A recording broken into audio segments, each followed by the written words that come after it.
Hi there. You're listening to Unnatural Selection, the show about newsy type stuff and things. My name is George. My name is Tom. And my name is Adam. And with our powers combined, we are Play School. Yes, today we're going through the round window.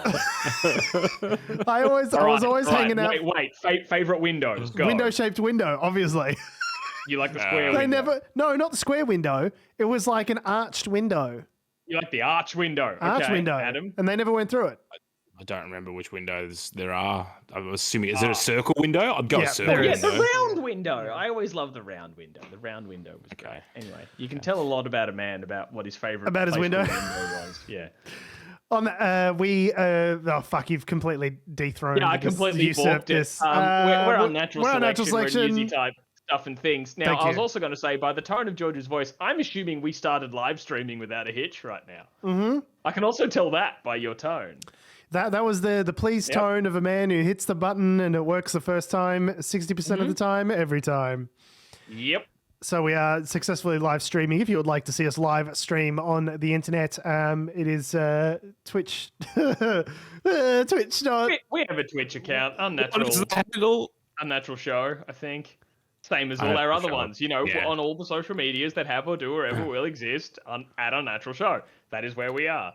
Twitch.tv. And we generally stream at about, if you're listening to this after the fact, it's generally around 4 o'clock on a Sunday, although today we're doing a late show. It's the late show today, guys, which means we can swear. Whoa. Unnatural Selection After Dark. Watch me get my cock out and sexually assault someone on national television. I don't know how I feel about that. That was a reference to the turkey slapping incident on Big Brother After Dark. Oh, right. Yeah. Do you remember what a wild time in Australia's television history where a guy gets his cock and then bangs it off a woman's head on television? Yeah. He doesn't go to jail. It's a debate over turkey slapping. And that's... Yeah, he assaults a person. We sexually all assaulted someone. We all learned the fun, cutesy term for it, even though, it's assault. Yeah. And they talked about it in Parliament, didn't they? Yeah, that sounds right. A clip of John Howard, who was the Prime Minister at the time, saying the phrase turkey slap? I don't know if there is, but now I must have it.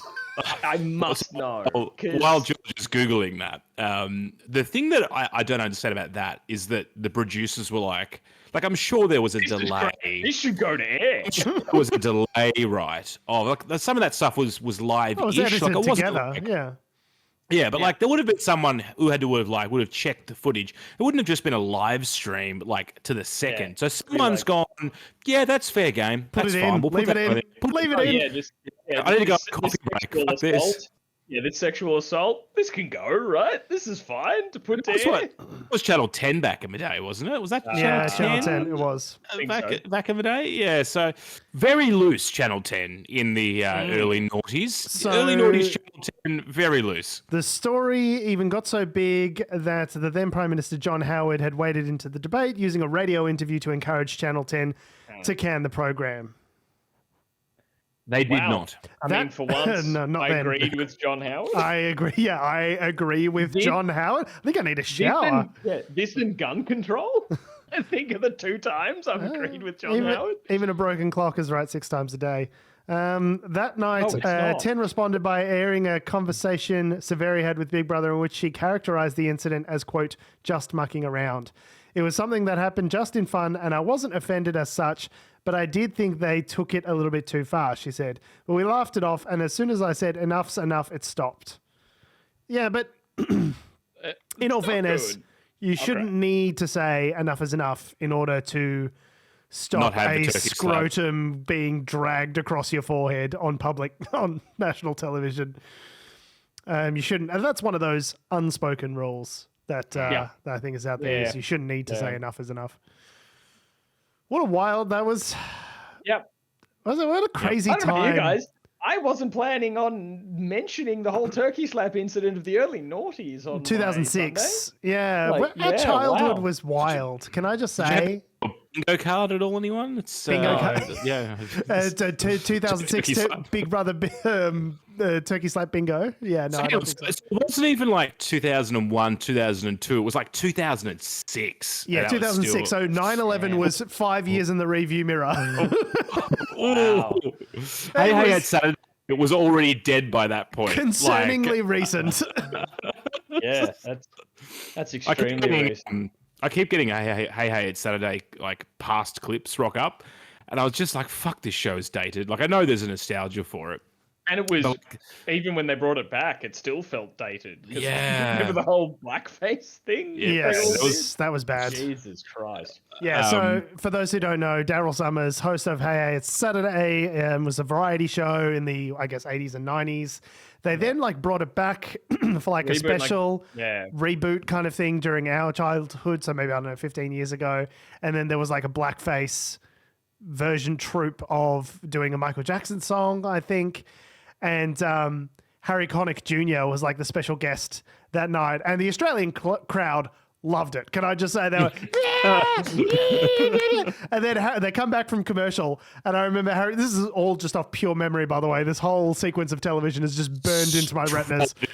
Just trauma etched into my fucking brain. I can't remember my wife's birthday, but let me tell you what Harry Connick Jr. said when they came back from commercial on Hey, It's Saturday 15 years ago. And he's like, hey, I don't know if you'll know this, but like as an American, that was incredibly offensive.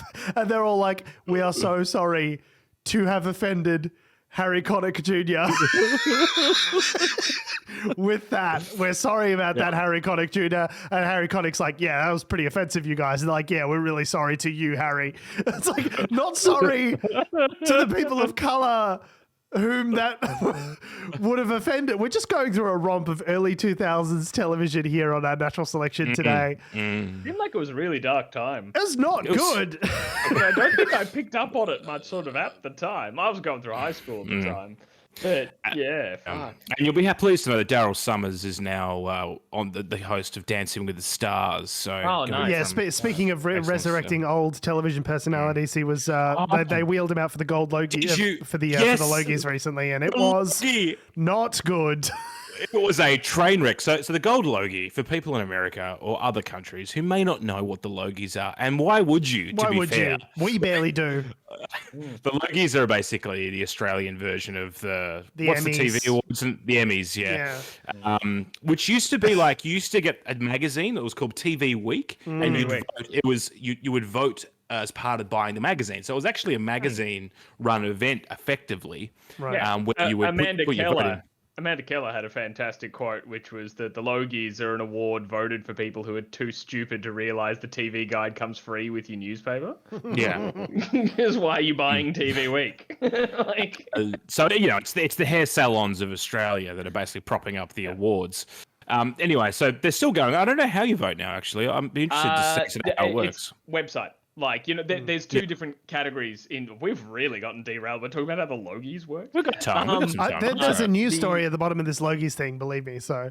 Oh, 100%. All right, great. But no, so now it's a bit split up. So there's like most popular category and there's most outstanding, and the most popular is voted by the public, and you can go on a website or whatever, and there's voting for who your favorite text Sonia to show is, 19, or all that sort of shit. And then most outstanding is industry voted.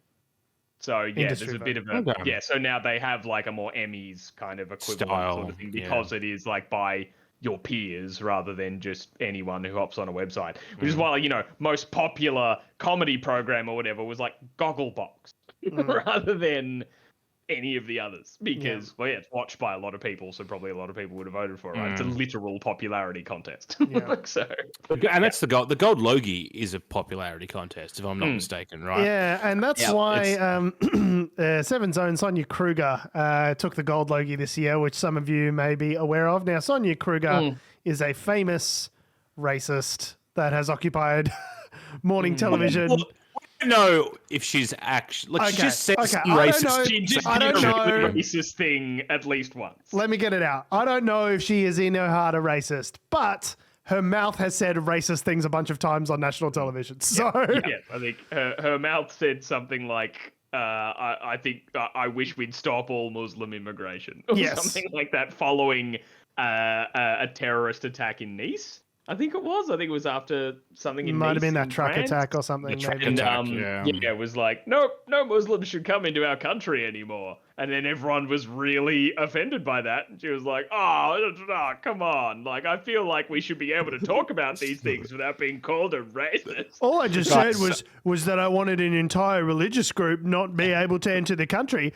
And the New South Wales Civil and Administrative Tribunal ruled that she didn't racially vilify someone because Muslims aren't a race. She just religiously vilified them. So that's good. And she deserves a gold Logie. And the best part about it is she is also a host on Dancing with the Stars. Great. So anyway, but Daryl Summers is the one who's her co-host, presented her with the award. Now, Daryl we don't have the clip, and I feel like we should have had the clip for this next bit. But I mean, we weren't planning on talking about this at all, so zero prep has been put. Zero prep. He had like this little sketch, I guess. Oh god, it's so bad. A one-person monologue sketch. Like it wasn't doing a bit. It was doing a bit, basically, yeah. And he was like, he basically framed the entire award as an auction. So it was like, who's got, 500 for Carl? Who's got 500 for Carl? The Carl Stefanovic, who's another Australian breakfast, co-host. Was he up for the Logie as well? I think he might have been. Or I don't know if actually. I think it might have been. Yeah, actually, I don't know for sure. I can't remember who the nominees were. I'm just saying Carl because he has previously won the Gold Logie. But let's say supplants Carl with whoever you want from Australian media. Who's got 500 for Carl? And Carl, is just like, where are you going with this, Daryl? What the fuck is happening? And then, Daryl's pulled out a phone. He's pretending to talk into the phone. That I've got a bidder or something. And, no, I saw the end of this because I think he started realizing this is not going well, but kind of kept doing it. And he threw to Tom Gleeson, who was up, I think. Yes, that's for right. the award. Or he's a previous winner and stuff. Yeah. But it went to him, and you can see him in the crowd being like, I don't know what's going on. And then you see his mouth move to say, is this funny? Yeah. Like, here's him go like, he's like, what? Is this something? Is this anything? Is this anything? And he stares the camera down that's looking at him. He's like, is this funny? And, what a burn. Anyway, Tom Gleeson is genuinely one of it's so funny. I've never met a comedian that's more at odds with his public personality. Because I've seen his shows, I've seen him live. He's very funny. I went back and met him after one of his shows and got a DVD signed once, and just that dates that story. I know, right? Yeah, all of that dates me. But going out in public, seeing comedians. I'm more into DVD, but sure. Yeah, no, I know. I was just the before times where we went out to live comedy shows. And anyway, he's just the nicest guy, and was basically trying to give me the DVD for free. And I was like, no, I came to the show. I want to buy the DVD and support you because I think you're good. He's just the nicest guy. And yet his public persona is him as hard chat and hard quiz. And he's kind of plays he's a bit of a douchebag on television. Yeah. And he sort of roasts you and but in reality, nicest fucking guy ever. So for him to be in the audience and going is this funny? What the fuck is happening? Just genuinely bewildered by what was happening in front of him. I don't think he was even trying to roast him. He was just genuinely concerned for Daryl Summers' mental health. Just what is going on? Yeah, genuinely what is happening. Yeah. And then I think, so that was the end of the show. The start of the show, and the host of the Logies was Sam Pang, who's another Australian comedian. His intro actually was, I'm going to say, I don't normally find Sam Pang that funny, but his intro was pretty good, to be honest. Maybe you're just contrasting it with Daryl Summers. I mean, maybe. I think surely the bit of selling people, I feel like you, Daryl Summers, grown man, should know better. Just having cracked any books about time and history prior to this point, you might have picked up on the fact that the buying and selling of people is kind of a bit of it's a touchy issue. It's a bit of a sore point, Daryl. I don't know. The whole thing was just bizarre. Anyway, Sonia Kruger, who likes to say a bunch of things, Who said some bad things. Real bad things. Won the Gold Logie as Australia's most popular television personality, which honestly says a lot. It's on brand. It's on brand, yeah, for the comfortably racist country that we are. Yeah, John Oliver once described Australia as the most comfortably racist country he'd ever visited. And John Oliver, who is from England and lives in the US, said Australia is the most comfortably racist country. Yeah. So that was bad. What if, hear me out, what if we got a special guest in to hold next year's Logies, like an international star, perhaps? What sort of international star? Just a well-known media and political personality. I was thinking... Who's also very comfortably racist. Who's also very... Yeah, so I'm saying it's all on brand. It's all... We've been here before. And that would be, Donald Trump. He might be available. Words? He would be a draw. I think he might be... I think he has a prior standing appointment with the federal penitentiary, potentially, depending on when we host it next year. But fingers crossed. Yeah, we can ask. You miss 100% of the shots you don't take. So. On that note, Trump has been indicted again. Trump has been indicted again. Now, in case you're getting these mixed up, I don't want you to think didn't I hear this episode? Didn't I hear this episode of Unnatural Selection already, where I heard about the Trump indictment, heard about Trump indictment 2, heard about Trump indictment 3? No, this is a separate Trump indictment. This is Trump indictment 4, Electric Boogaloo. And it's for something that you'd... all the other indictments, you're like, oh, they've indicted him for interfering with the election. Well, no. A woman accused him of sexual assault in a department store. Oh, okay. Oh, he's been indicted again. It's like, oh, no, that's with we can't hear you, George. That's with filings on for his companies. Has been a bit dicey. Oh, okay. Now this is it. This is actually to do with tampering with an election. I would actually like to clarify that case with E. Jean Carroll, where she accused him of rape and won that case, was actually a civil case and unrelated to these indictments. So that was just that was a bonus. Where the president of the United States was found on the balance of probabilities to be a rapist. I was talking about the New York case with the documents. There's the documents case. There's the New York Stormy Daniels case. The election finance case. There's the the one we talked about last week, a little bit before, which was January 6th one. Yeah. And then there's this one. So this one is... So he's actually been indicted on something to do with the whole, I totally won the election even though I didn't. Hey, Georgia, can you find me specifically this amount of votes? Yeah, so for those who, I'm sure you've probably heard the call, but Donald Trump called up Brad Raffensperger, who's the Secretary of State in Georgia. And this is how many times I've been over this case, as I just remember all of that. All of that information is just in my brain for free recall, ready to pull in at any point. George, when's your wife's birthday? Fonnie Willis, the district attorney in Georgia, has laid out some charges against Donald Trump, and as 19 co-conspirators have been indicted with him, and this has all been under RICO statutes. So for those who don't know, RICO has to do with I think it's racketeering and. But essentially what it is it's Racketeering, Influenced and Corrupt Organizations Act. But essentially what it is a legal mechanism that was introduced in the 1970s to combat organized crime and mafia. Yeah, the mafia specifically. Because basically the way the legal system had been structured prior to that was to say okay, you've got a murder, and if we can put you at the scene of the crime, at the murder, with a gun in your hand, then you get convicted of murder.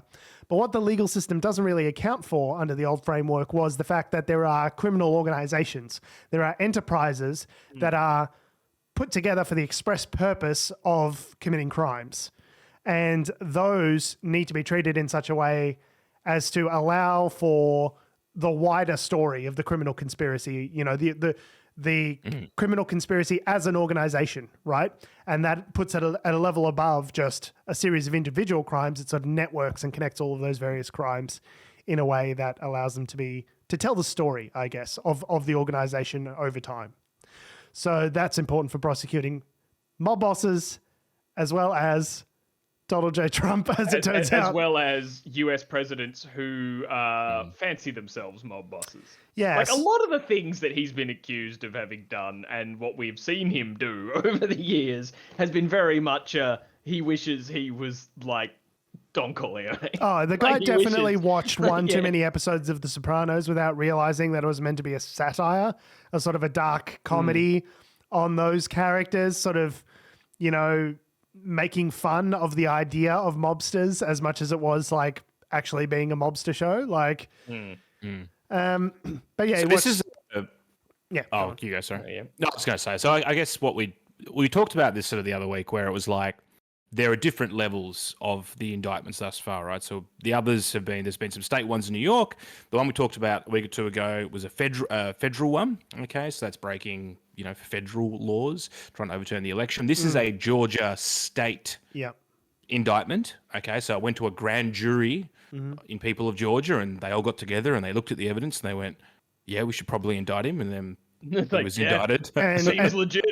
Interesting story. Legit, Your Honor. The details of those people have been leaked.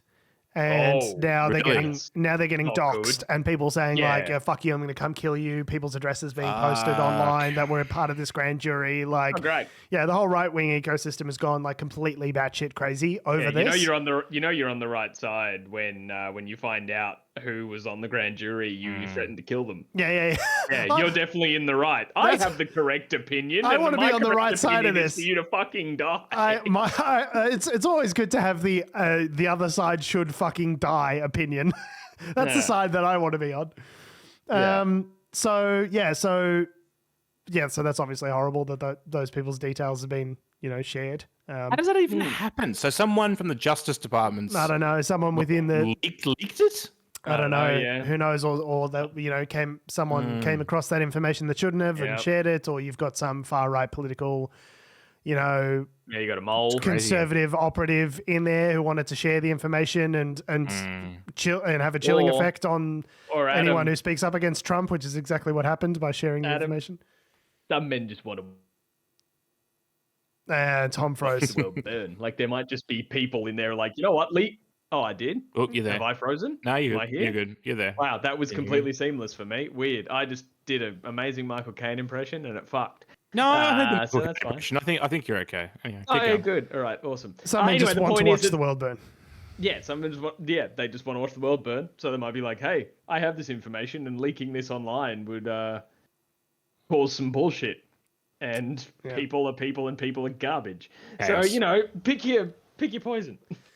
I think it's interesting because the other indictments have indicted a couple of other people. This one, the scale of it with 19 bitches. Let's go, baby. Let's fucking go.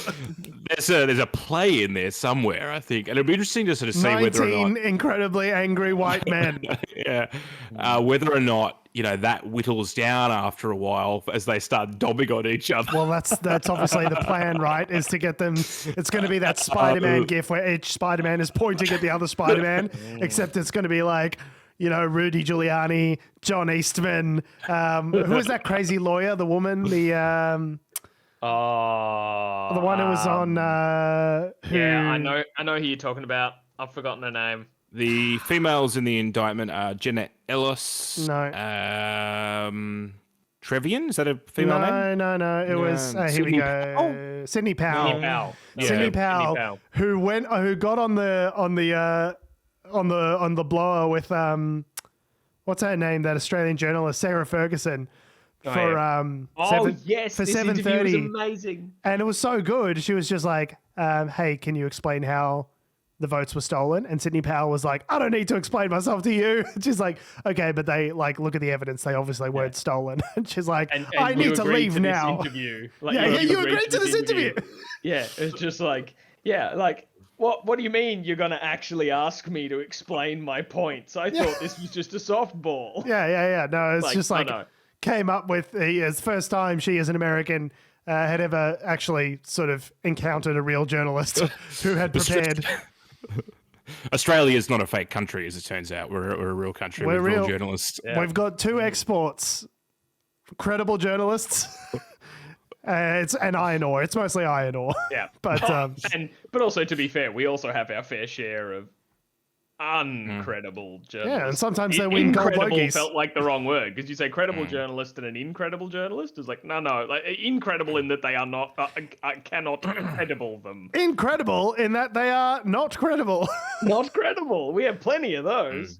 Now, obviously, what a lot of people know about, what the main thing is, the phone call that Donald Trump made to the Georgia official saying, Raffensperger saying, I need the 11,000 something, whatever it is, votes. Yeah. But obviously, if there is 19 people in the indictment, there must be a shitload of other stuff. What don't we know about is the question that I have. Like, what other evidence have they got to indict those 19 people? Like, they'd have to tie them in to this case somehow. Is it connected to, because not only did he do the phone call to Georgia looking for the votes, but then I guess there was just for people like, say, Sidney Powell or Rudy Giuliani is another one in there. Like, there's just a litany of appearances on television of them perpetuating the same line, right? Which is kind of like, at least, I don't know, in my opinion, like, links them to sort of a similar motive, right? And if you're talking about this law being used to attack organized crime, that shows organization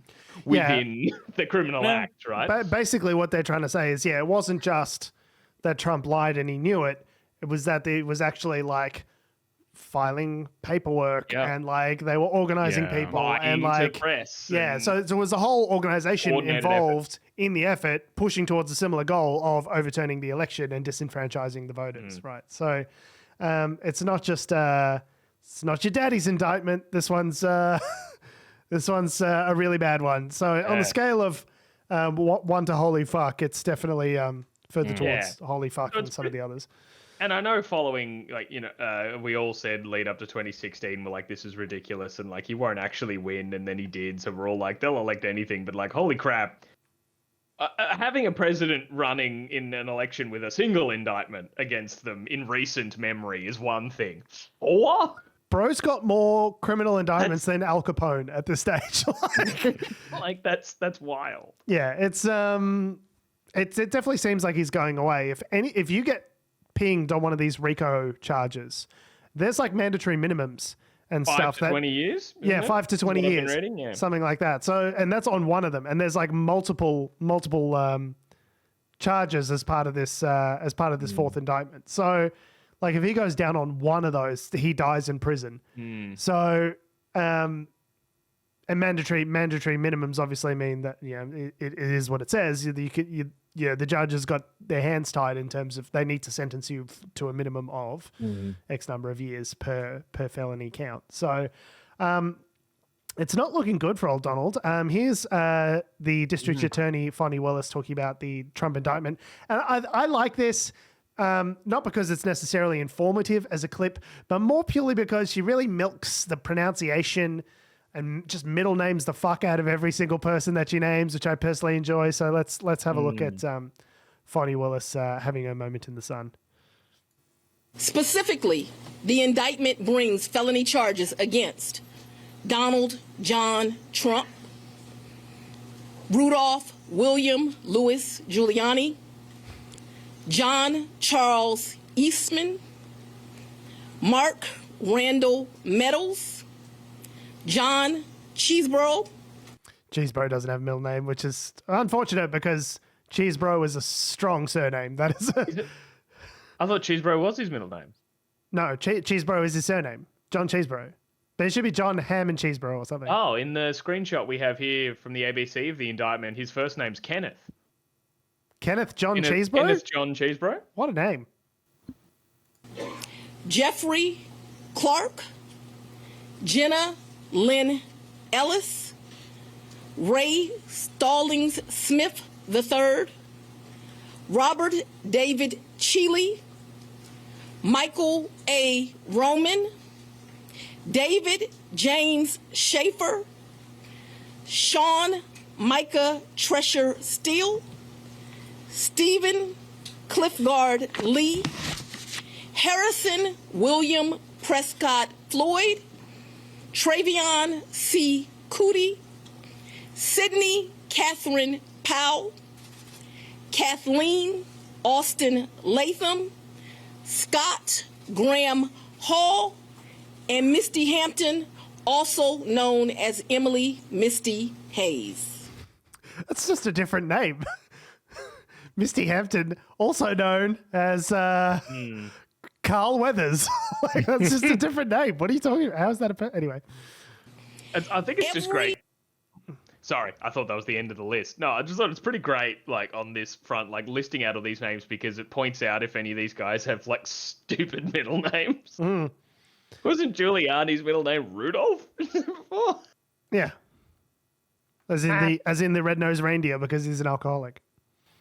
The individual charged in the indictment is charged with one count of violating Georgia's Racketeer, Influenced, and Corrupt Organizations Act through participation in a criminal enterprise in Fulton County, Georgia, and elsewhere to accomplish the illegal goal of allowing Donald J. Trump to seize the presidential term of office beginning on January 20th, 21.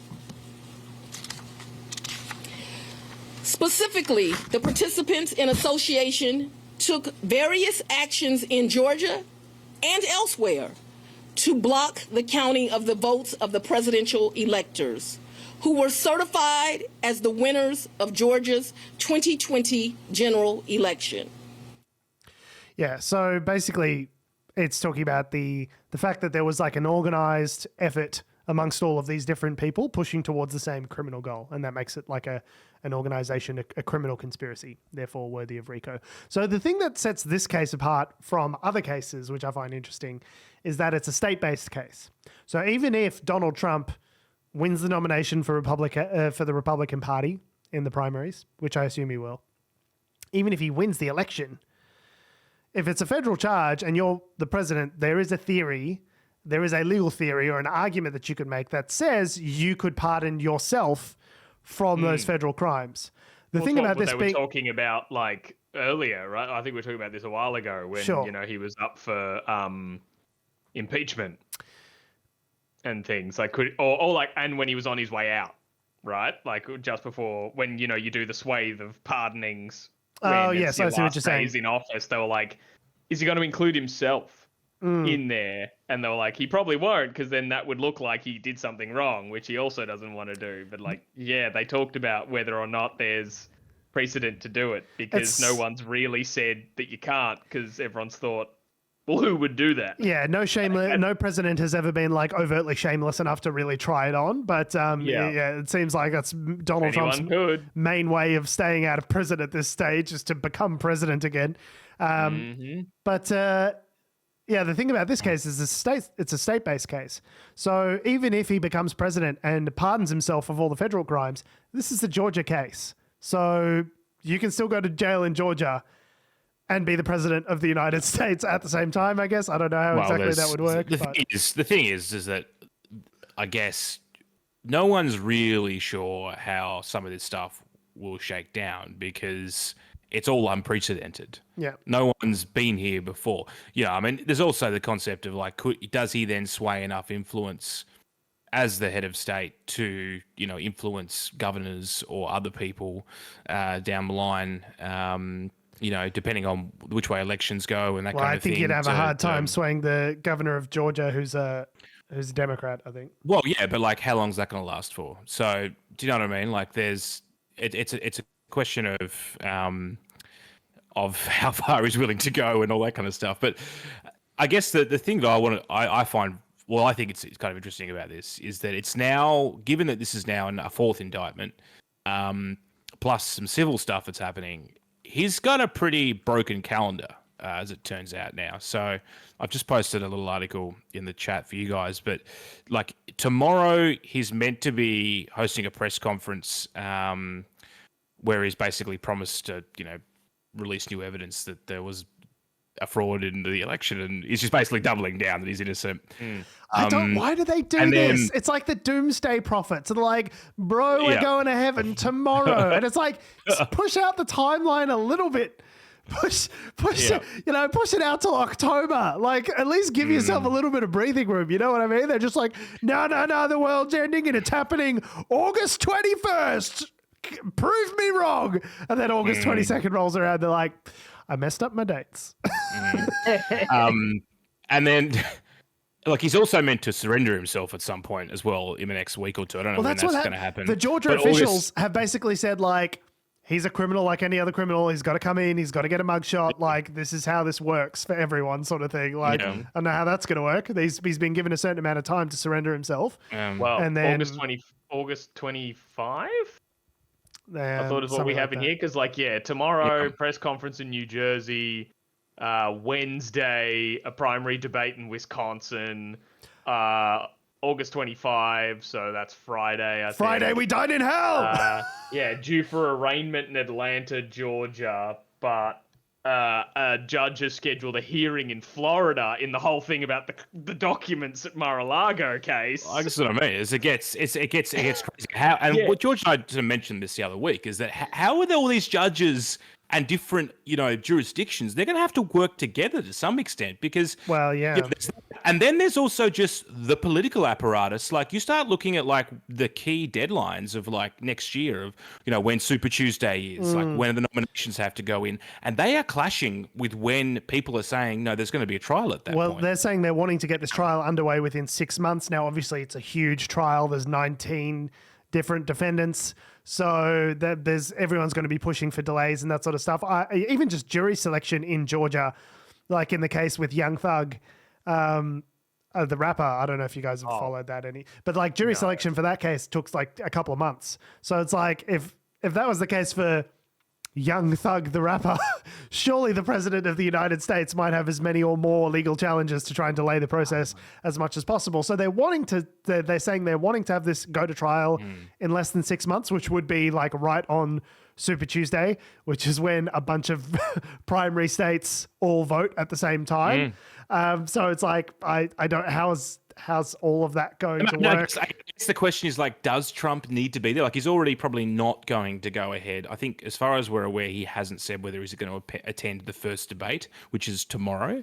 Well, he doesn't have a need to. And he's said, he's like, I'm leading. Why would I go to the first debate? Like, if you're leading by as much as I am, you don't need to do that because that just gives people a chance to attack you. It's like, so yes, that's the conventional thinking, but no one says it out loud. They always come up with some reason. He's like, no, I'm winning. Why would I do that though?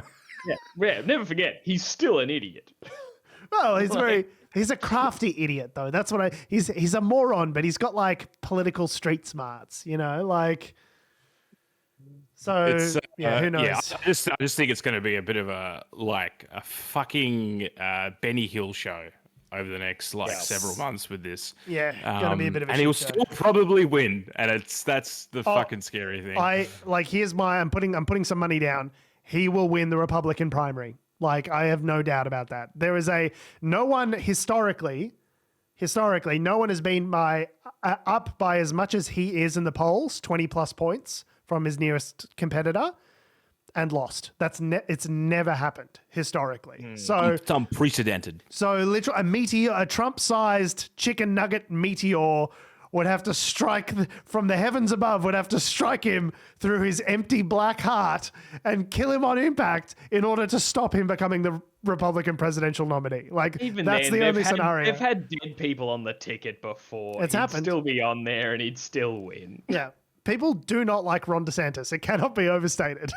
They really don't like him. I really don't like Ron DeSantis. No, neither do I. But he's a real dipshit. I don't like the idea that I don't know what's better. What's the better or worse scenario? Assuming you don't like Donald Trump, assuming you got two brain cells to rub together and it's generate a bit of warmth there. Mm-hmm. Okay, and you don't like Donald Trump. Yep. What's the best case scenario for that person? For a Republican voter. No. Say you anyone, just a normal person who doesn't want Donald Trump back in the White House, right? Yeah. So anyone except Republicans in 26 to 27 states in America, everyone except those people. What do you want? Do you want DeSantis to win? Do you want anyone else to win and get Trump out of the running early? Do you want Trump to get the nomination and then get smacked down by Biden in the general? Like, just say we're trying to 12D chess it. What really is the ideal scenario? Because ideally, if he's done in the primary, then he's done. You don't have to worry about him. Unless he starts up a third party and like runs some other line of bullshit. I don't know. Like, as people who are anti-Trump, what do you guys think the best case scenario is? I genuinely don't know at this stage. I don't know. Maybe someone should just invade. Like invade America? Yeah, the Canadians are like, we've taken our chance, sorry. Yeah. Maybe the answer to all this is just Red Dawn should happen. Okay. And that's a positive scenario we're outlining there, or? I mean, compared to Trump winning or, them just still going down the whole, we're the progressives in charge, we'll do something about climate change. No. And then they just continue forever. Yeah. Because honestly, the whole slate of Republican... I'm being facetious. I don't want Russia to invade. No, I understood. That's okay. Russia couldn't at the moment. They've got no military good point muscle at the moment. They've spent it all in Ukraine. They're otherwise occupied. No, Ukraine's occupied. Right. Yes. I see what you did. Russia. Yeah. No, not Russia. But yeah, like I guess the best case scenario would be that he gets dispensed with in the primary, but I don't think we'll ever be so lucky as to have Donald Trump ever truly out of our lives until his coronary artery explodes as a result of one too many hamburgers and Diet Cokes. I just don't see it happening. Might happen yet. We'll see. He's pretty old. The thing I'm really worried about. The thing I'm really worried about is Biden's 80. Okay, like yes, Trump's a couple of years younger than. They're both old. But like if one of them's gonna go. And it's probably going to be Biden. It's going to be Joe Biden. Yeah, and if Joe Biden's out of the race... Joe Biden be Jedian. I really don't know who the Democrats would then turn to as like John F. Kennedy Jr., the anti-vaxxer, or Marianne Williamson, the crystal lady. Like, there really is not a lot of serious, credible opposition on the Democratic side to Joe Biden. So if he carks it in the middle of this campaign... I think that could throw a real spanner in the works. Like, because nobody wants not even Kamala Harris wants Kamala Harris, okay? Even she gets bored while she's speaking. Do you ever have that where you're talking and you like tune out of what you're saying as you're saying it? You're so bored. That's Kamala Harris. Every podcast, George. Every podcast. Every podcast. When I'm talking. I start talking and I go, oh, fuck me. I hate myself. Yeah, why did I start this sentence? Speaking of hating myself... I was just going to say, bring back Bernie. Bernie? But just wheel him out. The only way to beat an old man is another old man. They just stand him upright like Hannibal Lecter in the chair with his mittens on. Yeah. There'd be a large part of the US that'd be happy with that, but also another large part that would not. Clinton, second coming, third coming. I think I don't know. I think there's a little bit of like Clinton derangements, trauma brain, where people are like done, surely. Where they're like, Hillary could give it another run. I was like, you need to let Hillary sit. You just she needs to sit down, okay? She's had enough. Yep. Burnt a few too many times. No more. Be careful, you might end up with Elon Musk becoming president or something. So. God, don't. No. Oh, have you heard he's trying to get rid of the blocking feature on Twitter? Well, that is a shame because then I would see Elon Musk tweets. Well, yes, and also maybe violate the terms of service for the Apple and Google Play Store. Well, that you need to have a block button. Yeah, so I don't know. I have not fully verified that, but it's like you might not even be allowed to do this crazy batshit thing you've suggested, Elon. But what else is new? Why would you want that? I want to be able to block people that are being abusive and nasty. Like, how is that? I think he's maybe learning people are blocking him, and that probably hurts his fee-fees. So there was like a real thing. He got upset with a bunch of his staff as to like why his circulation was not as high as he was expecting it to be. Him. I'm like, if he says anything important, I'll see a screenshot of it from someone else on Twitter. I don't need to follow him. It was basically instructing people to like in his team at Twitter to like widen his reach, like have the algorithm boost his shit because he felt the engagement he was getting on his tweets wasn't good enough. And then they did because he owns the company. It's in the code. Yeah. Like people dug into the code and they saw like a specific Elon referenced variables and shit. Yeah, well, there's like, because I remember I was like seeing him constantly. Like it was the Elon show. And even when I blocked, there was like, I was still seeing other shit that people were posting and was getting like traction, like screenshots of things that I was just like, I don't want to see Elon. Like, I don't follow Elon. I've blocked Elon. I don't want to see Elon. There's too much Elon. And I'm still getting Elon. Yeah.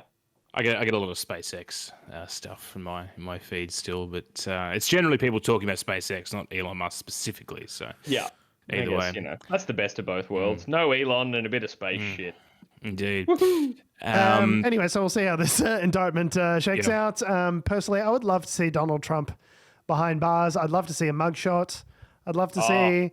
I just want to see him in the Louvre, just getting fingerprinted and treated like any other criminal, because that's all he is any other criminal. And hopefully, if he gets pinged on some of these crimes, then maybe he won't become president of the United States again. I'd like to have enough faith in the American voting public that at least 2 or 3% of them on the margins in swing states would see that as a bad sign. More criminal counts than years of life on this earth. I don't know. Maybe there's no one that's going, I was with him up until 80 criminal indictment counts, but now that we're up to 97, that's a bridge too far. Like maybe there are no people like that out there, but I'd like to think a handful of voters in Wisconsin would be like, maybe don't vote for the convicted criminal Donald Trump. Maybe, but who knows? Indeed. Speaking of the voting public, moving back to Australia this week, Labor, the Labor Party, Federal Labor Party, had its the 49th National Labor Conference. The Labor Conference. And just like the national conference they have in China, it was all prearranged, and basically people got to say a bunch of talking points that they'd written beforehand, and everyone nodded and heckled, and things went about their way. No, look, to be fair, there was actually some stuff that was hashed out at the conference, but it did sound like there was a bit of heck. Like I know we were making that joke about the CCP, but it does sound like there was a decent amount of like heckling, and especially over AUKUS and the nuclear submarines. I think there was real dissent from what I saw in the party room or in the in the conference party conference as to whether Labor should be supporting nuclear, should be sort of gearing up, building towards an arms race, and then some people, basically the more right wing, the hawkish types, calling the other ones appeasers, and and the other ones, it's not deterrence and appeasement, and the two camps. It seems like the vast majority are definitely in favor of beating the drum to war and building nuclear submarines and all that sort of stuff. But there's about a third of the party which is pretty unhappy about it. And it's interesting because it is one of those things where the point of the conference is basically that the members and the people of the party get together, and they basically formulate and finalize the Labor Party policy platform. Okay, so then they take that platform and then try to implement it either via Parliament, or they take it to an election, depending how close they are, and they go that way. So they cover a broad range of issues. And a lot of it was prearranged. A lot of it was like hashed out. There were people that stage managed and the AUKUS one was probably that, and I think native forestry. There was some stuff around that. So with AUKUS, they basically, Richard Marles, the last minute, had to put together a 32 paragraph platform response, which offered reassurances that there wouldn't be but there would be non-proliferation, and there wouldn't be any nuclear waste. Because they're nuclear submarines, right? Nuclear submarines. But, there was... They kind of fudged it a little bit. So it leaves open, however, the possibility of... So there's no nuclear weapons or a nuclear power plant, but there is a potential for a naval nuclear propulsion plant. Right, so there won't be a nuclear power plant, but there will be a plant that will provide nuclear power. Yeah, you got it. To the subs. Yeah, nailed it. Great. Yeah, awesome. So I guess they sort of, went about it, and sort of rubber stamped it, I guess, as part of the conference. I would love to get ChatGPT to write me a Clark and Dorr sketch on the differences between a nuclear power plant and a naval nuclear propulsion plant. ChatGPT, give me a Clark and Dorr sketch, approximately 3 pages, and I'll play it at the end of the 7:30 report. Thank you very much. I'm assuming that one is, connected to the grid, providing power to the grid. The other one is just a plant that will create nuclear material or help maintain nuclear material for the submarines in order to power them. So it's with nuclear material as we're dealing with nuclear material. There was other stuff on foreign aid, for instance, that they've got the ambition of raising the budget to be 0.5 of the country's gross national income. Interestingly, it's not 0.5 of gross domestic product. And they've pledged to develop a plan and pathway to achieve this target.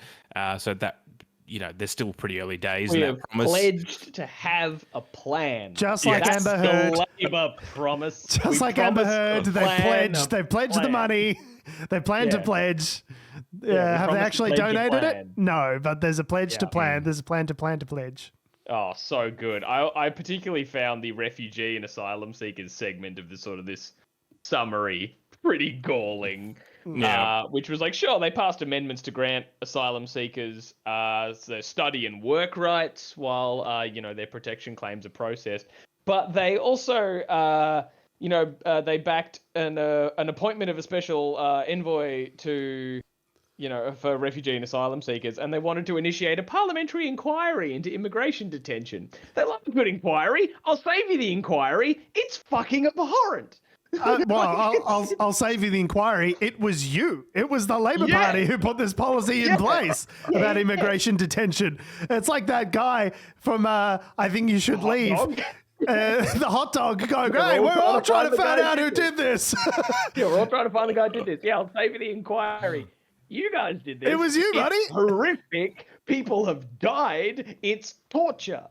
Done. Hey, we're trying to find out the party who started this immigration detention program. You guys heard anything about this? This Labour Party. I've never heard of these guys before. Oh, I'd love to get my hands on the bastards who implemented this scheme. Well, to be clear, there's immigration detention, which is you can be in immigration detention within Australia.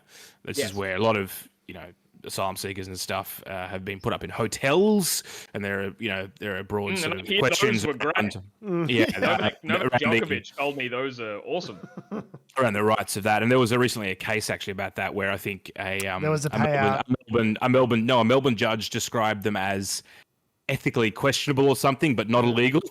Right. But what you guys are referring to specifically is the offshore processing, offshore detention on Manus Island and Nauru, which was implemented under Labor and then continued and revamped under the Liberal National Government. New and improved. I'm saying if it doesn't happen on Australian soil, it's not a crime. It's magic soil. They did not get to a super profits tax. But they couldn't get around to it. We couldn't get around to it. We're busy arguing about the submarines. We couldn't get to such unimportant matters as how do we fund the government. It was silly. So we didn't get to stage 3 tax cuts, didn't get to any of that ran stuff. Out of time. We're going to talk about a new corporate tax, and we just didn't get around to it, Anything to do with big business, we just ran out of time. It's only a 3-day conference. I mean, what are we going to do? They'll do the right thing, and when we get back to it for the 50th, we're saving it for the 50th, a milestone conference. That'll be a big one. Well, there was a motion passed, guys. There was a motion that was passed to increase government investment in social and affordable housing with funding from a progressive and sustainable tax system, including corporate tax reform. So that is now part of their platform, but again, it's vague as fuck, and nothing will happen from it. Exactly. Yeah. Now they are a bit closer to the implementing their housing policy. Albanese has upped the money for the housing policy. So previously it was like, we're going to create a future fund with a little bit of money. Oh, so did the Greens get an apology now? Did the Greens get an apology? They still haven't agreed to a rent freeze, so it's still being. It's so funny because all of the media is talking about how it's all the Greens' fault, that nothing is happening. They're holding up this future fund and they're causing big headaches for the government. It's the Greens are to blame. It's bloody Greens. And then all of this new money keeps appearing in the pot for housing. And I don't see the Greens getting an apology for it. Where's their thank you very much? Because clearly that money would not have just dropped in there if Anthony Albanese wasn't trying to sweeten the deal for the Greens, right? Yeah, where's their apology? Strange. It's very strange that they're getting blamed for holding everything up, and then the deal keeps getting better. Yeah, it just mysteriously keeps getting better and better and better. Why? It's the strangest thing. Yeah, it's almost like they're playing the game. Yeah, but you're just mad because it's not you guys playing the game. So basically, they'd promised about 2 months ago a one-off $2 billion grant that would be filtered out via the states. Now, basically, Albanese is saying, we'll do a performance bonus. So if you do well at this, we'll give you more money. A one-off, if you will. And what we'll do is we'll have a series of one-offs throughout the years. Just please vote for our policy. Yeah, you can have a second one-off. As to how any of this would be implemented and rolled out, no one's got any idea, but it's still... No, that's not important. That's not the important thing. The important thing is that we stick it to the Greens. Indeed. And that's all separate to the Labor conference, but it's still being hashed out. Interestingly, with native logging, so there was a bit of this is another section where there was some argy-bargy on the floor around, because basically there's the unionists on one side, then there's the Greenies on the other as a part of the Labor movement arguing about native forest logging in Australia. So in the end, they recommitted to halt and reverse forest loss and land degradation by 2030, but it didn't get to an outright ban, which is what some people were hoping for as part of the But don't worry, fucking go for your life until 2030. Get it in now. Yeah. I saw a clip of a 300-year-old tree on the back of a truck the other day. Fucking get it while it's hot, boys. Get in there, log those trees. We only got a couple of years left. That policy, by the way, is based on a thing they came up with in 1992, and they've been using it ever since. Cool. So, nice. Lots of stuff. They did some stuff with the Human Rights Charter as well. Also pretty good. They were talking about maybe lifting blanket banning of queer people donating blood. Yeah, that's good. Pretty good. I think that was a bit of a hangover from the AIDS crisis, and I don't think the research really supports that. No, anymore, and that's why I've seen a lot of the people I know or sort of local advocates in the queer community sort of being like. There's someone saying, "Hey, why can't I donate blood?" And they're like, "Well, we don't take blood from gay men." And they were like, "But I've been with one partner for 10 years. Right, yeah. Exactly. We're getting married. Yeah. Why can't I donate blood?" I think the official Red Cross or something thing was dancing around the issue. They're like, "No, why can't I donate blood? I've been sleeping with the one man monogamously for 10 years. Come on, say it." Yeah, it is antiquated. And the thing is, when you donate blood, you do go through a testing regime, right? Well, I was gonna say, if you can test for bloodborne contagions and all this sort of stuff, test for it. If they test negative, I'd say you can take their blood. Yeah, and there's things of when you go in there, I've been turned away from donating blood a couple of times because my iron was too low or things like that. They have ways of sort of examining the blood. Elle got literally turned away today because their website was you've got to be, she had a cold, she was on antibiotics. So the website was you've got to be 5 days or something, or 6 days symptom clear, and then you've got to be off the antibiotics for X amount of days. So she was like, okay, so that's 12 days. She went in and they were like, no, it's got to be 14 days. She's like, doesn't say that on your website. They're like, too bad, sorry, bye, thanks. But we need you to come back though. Please come back. Please come back. Yeah. Yeah, my partner has it O negative? That's the universal one. Yeah, universal. I think I've got I think she has. Yeah, she's got that. So she often gets calls from the blood donation people being like, "Hey, you have the special blood. Hey, girl, please you up? Come back." I don't know my blood type because I'm scared of needles. I also don't know my blood type, but I'm just ignorant. I should probably know what my blood type is, just in case, that actually could help somebody, and I should stop being such a coward and donate some blood. But I've got some, I think it's O something. I forget which kind. It's one of the good ones. Omega. Omega. Yeah, George has the blood to end all things. Yeah, I don't know. I can't find it. Bring about the blood apocalypse. Just get all. I am the beginning and the end. Yeah. Get all fucking Hidetaka Miyazaki up in here and turn people into werewolves. Go to donate my blood and then the hell mouth opens. Yeah, just fucking. Oh, that's actually good. We need you to come back for plasma. That's really handy. We need that. Yeah. Donate your blood and people just say Vicar Amelia is screaming. So there was also a bit in the Labour conference where they were talking about help debt. They didn't actually say that they would pause indexation, but there was a push to end indexation of help debt. So basically what happens every year is the Australian government looks at the inflation rate and says, okay, inflation went up 7%. We're going to increase your debt by 7%. Thanks very much for playing. And now you're not only standing in place, but you're actually going backwards. Anyway, there was a big push to end that practice because it's dumb. Labor committed. It's pretty shit. It's bad. As someone who just completed an MBA and whose HECS debt just went up by more than I've paid off this year, that's not a good feeling. They said, quote, Labor will work to ensure that studying at university does not shackle young workers with a lifetime of debt.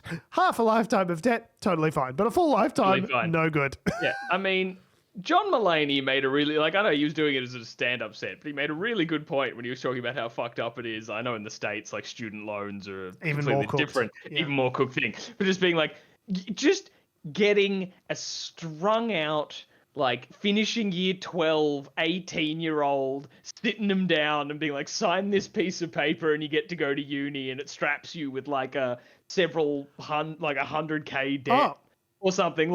Totally irresponsible. They're fucking 18 and just gone through the most stressful thing that they've ever done. They don't know what they're agreeing to. I remember them telling us at university, don't worry about what it costs. It's all going to go on the HECS debt and you'll pay it off over time. Do not worry about the debt that you are accumulating because that's future George's problem. But I was the understanding I always got was you can pay it off when you can afford to. Yeah, except now it kicks in at $45K a year. So if you're working a retail job, you're paying down your HECS debt. Yeah, so it's always if you won't be in a position where you can't afford to pay back your student loan here in Australia, because if you aren't earning enough to be able to pay it back, you won't be paying it back. It's okay, yeah, that makes sense. We're no, that's not how it works. Or or their benchmark for you can afford to pay it back is very different to most other people. Things will never get that dire in Australia where people can't afford to pay back their student loans. It's smash cut to present day. Post-pandemic. How much were your student loans, Albo? Back in the day, when I say back in the day, I'm talking 2010. In our day. A Commonwealth-supported place, which is most Australian citizens for an undergraduate degree would be eligible for, was about $4,000 a semester. So, no, a year, sorry. So about two. So I was about... the average uni degree was about 15 grand, so maybe a bit more than that. So maybe $5,000 a year, so $2.5 grand a semester, something like that. I think my total bachelor's was 20 grand, sort of in that 16 to 20, something like that. So I guess if you're just doing a bachelor's degree, and it's an arts degree, sure. But if you're doing if you a job, if you're doing law, science, and if you need to do a master's, and if you need to do further study on top of that to get into your chosen field, good luck. Well, I went and did my bachelor's, paid it all off. It was 20 something grand by the end of it that I'd paid off. A decade later, we should note, it took you.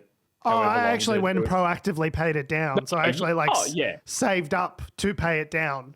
But here we are 12 years from our bachelor's graduation. Yeah. So took a couple of years, but I paid it all down. Anyway, I've gone and done an MBA. That's an extra 45 grand starting from scratch. And then the indexation's a couple of grand on that, increase from previous year. And I'm not down on education. I absolutely believe in the value of education. I love that I did the MBA, and I think it's really equipped me for a lot of things. I work at a university, right? And you're in a privileged position to have been able to do so. So I think it's a great thing to do, and I absolutely acknowledge my privilege in being able to do it. But it's like, it definitely should not cost. Regardless of whatever you think about debt and taking on debt to complete a university degree or a qualification, I certainly don't think it should be indexed. I don't think that that it's necessary for the government to like get an equal return on that money based on I think that is absolutely an investment that they can lose out on the inflation on that money that they have lent to me. I think that is completely fine. Yeah, we should be less looking at it as from the government's perspective and more from the student's perspective, in the sense of from a society perspective. You had you had the situation of you proactively paid it down, great. Yeah. But people who either haven't I guess they didn't maybe either not have the foresight to be proactively paying it down on top of the forced paying it down out of the percentage of your income, but we're maybe not earning an income at a level to be able to pay it down, then indexation kicks in. It's suddenly more money to pay off. Yeah. So it means that people who weren't in a position to be paying it off now are in more debt. Who can least afford it. Yeah, exactly. That's just, it's fun. But so cool. Great. Labor, fucking smell their own farts for a couple of days. Hopefully the country is better for it. Hopefully they smelt it and they will future dealt it. I hate this wishy-washy incrementalism stuff. I kind of feel like the world is in such a dire situation at the moment, and we need massive change, massive action. Yeah. Like in the motto of our university, they need to be bold. Yes. Yeah. And the fact that, so much of it is, I feel like the Aukus submarine situation, the nuclear submarine debate, question, whatever you want to call it, is actually like a perfect kind of distraction from all of this stuff, because it means, you look at the talk shows, you look at, they're talking about the details of where the submarines are going to be and who's going to crew the submarines and how the submarines are going to work, and should we be talking about the submarines? Should we be talking about something else? And it feels like submarine chat just sucks up the oxygen, so much of the oxygen in the Australian political debate, that there's actually not room to talk about stage 3 tax cuts or, building appropriate housing supply to meet the demands of the immigration that's happening over the next couple of years, or corporate taxes, or... In terms of the amount of money being spent, though, the Aukus deal is by far and large the largest investment, shall you say, in the country, whether it be from national security. But then or on otherwise. Insiders this morning, they go, actually, it's not that big of a deal because it's over 40 years. If you look at it, it's like the NDIS, it's the same amount of spending over that amount of time. It's actually $368 billion. These aren't the droids you're looking for. It's actually not a lot of money if you think about it. So it's no, it is a lot of money, and we could be spending it on a lot of other things. And you're just seeing all this off you watching Insiders and what they talk about it's each other week. Stuff. I mean, it's you look at Insiders, you look at Q&A, you look at a lot of the programs that set the debate in terms of what gets talked about politically in this country. A lot of time gets sucked up on these fucking submarines, and I think it impoverishes the rest of the debate, because we're not talking about when was the last time you heard about native logging? I don't know. It's not been in the debate at all in recent times, up until this conference. Not on a Melbourne, Sydney, Eastern, no, but in certain smaller areas, it's quite... regional newspapers would be talking about it quite a lot. But it's actually a pretty big issue when you consider the challenges we're facing with climate change. So it really is a pretty pressing issue that should be getting talked about a lot more.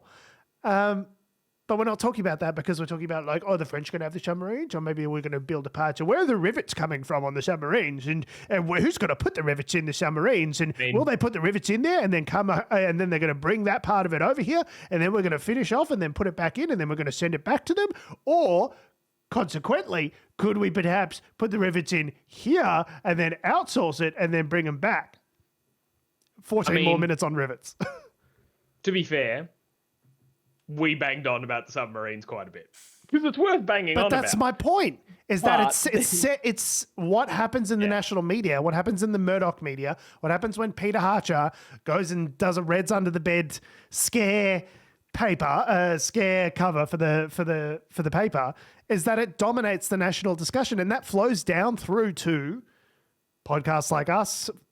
Flows through to other kinds of commentary, flows through to magazines, and they're setting the tone for what it is we're talking about. And what we're talking about is submarines. And I actually kind of think that the submarines are not the most important thing that's happening, and yet it sucks up so much oxygen. Just like it has right now. Yep, speaking of sucking up oxygen. It just did it again. As me just talking about the submarines is unintentionally feeding the exact thing.